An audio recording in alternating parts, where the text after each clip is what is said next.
كان بيبقى عندي مبيعات ب120,000 في اليوم في محل واحد. أم مكة طلعت في لقاء الفترة الأخيرة، وده بعد الضجة الكبيرة اللي حصلت حواليها. الضجة الكبيرة كانت بسبب إن الناس كانت مستغربة مصدر ثروتها إيه.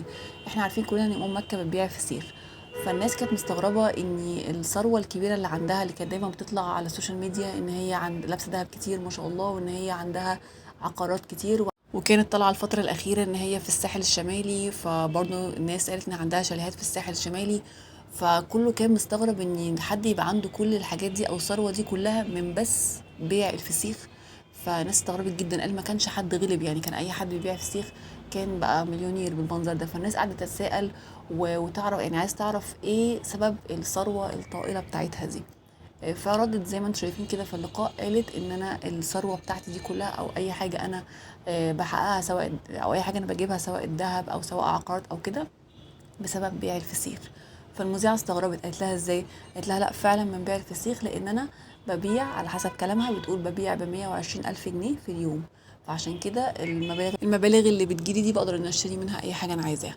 فقالت لها طب الدخل ده معاكي ثابت على طول؟ قالت لها لا مش ثابت. قالت في ايام ممكن يخش لي 20,000 50,000 30,000. قالت في ايام ممكن يخش لي 3000 جنيه بس.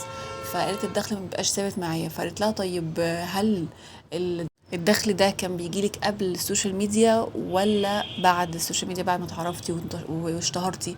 قالت لا لا، الحاجة الصراحة الدخل ده كان بيجيلي بعد السوشيال ميديا، بعد ما اتعرفت واشتهرت وكده، فبقت الناس بتجيلي بالاسم وكده عشان خاطر بقيت معروفة. فاسمعوا كده قالت ايه، وقولوا لنا رأيكم ايه، لان في ناس عجبها الكلام واقتنعت بيه، وفي ناس تانية ما اقتنعتش بكلامها. فاسمعوا كده رأيها وهقول لكم الناس قالت ايه بعد كده. كان بيبقى عندي مبيعات ب120,000 في اليوم في محل واحد. هما دلوقتي بيقولوا ان انت عندك فيلا. فما عنديش حاجة. على الناس، هو انا عندك. عاوزه اقول لك ان انا بيجي عليا وقت ابتدت المبيعات تقل، بقينا نبيع ب10، نبيع ب20، نبيع ب30، نبيع ب50. ممكن ساعات ببيع ب3000 جنيه. اه والله العظيم عادي. الفلوس دي من قبل ما تتشهري على السوشيال ميديا لا بعد ولا الشهر. ولا بعد الشهرة الناس لا لا بدأت بعد تيجي الشهر. وتحال؟ مم. يعني وش الخير عليا وش السعد محل شبرا ده ببيع مبيعات كويسه غير الاونلاين. ايه بقى اللي يخليني ما اكسبش؟ معلش يعني. وساعات المبيعات بتنزل ل2000 ولل3، بس بيبقى عادي برضه، دي حاجه عاديه. وساعات يبقى المحل فيه ناس، وساعات يبقاش فيه ناس، ساعات يبقى فيه ترابيزات، ساعات ما يبقاش فيه ترابيزات. كده هي الدنيا ماشيه كده، رزق بتاع ربنا. بس هما بيقولوا فيلا وعندها مساعدة، وعندها بدل العربية 4 تقريبا، وفي دهب بتظهري بيه وكنت في الساحل تقريبا. وجت سألتها المذيعة زي ما انتوا سمعتوا كده ان انتي عندك ذهب وعندك عقارات كتير، وكمان كنتي في الساحل. شوفوا ردت قالت ايه على موضوع الساحل ده. في ناس صدقت الموضوع وفي ناس لا. اسمعوا كده قالت ايه. وكنت في الساحل تقريبا. موضوع الساحل ده كنا كذا واحده من المشاهير، كنا حوالي 5، والفيلا مثلا ب20,000 في اليوم. ب20 اه. كل واحده فينا دفعت 4000 جنيه في اليوم. قعدت كام يوم هناك؟ قعدت 5 ايام باين ولا 4 ايام. 4 ايام. كنت لوحدك ولا معاكي ولادك وعيلتك معانا كلنا مم. خدنا كلنا.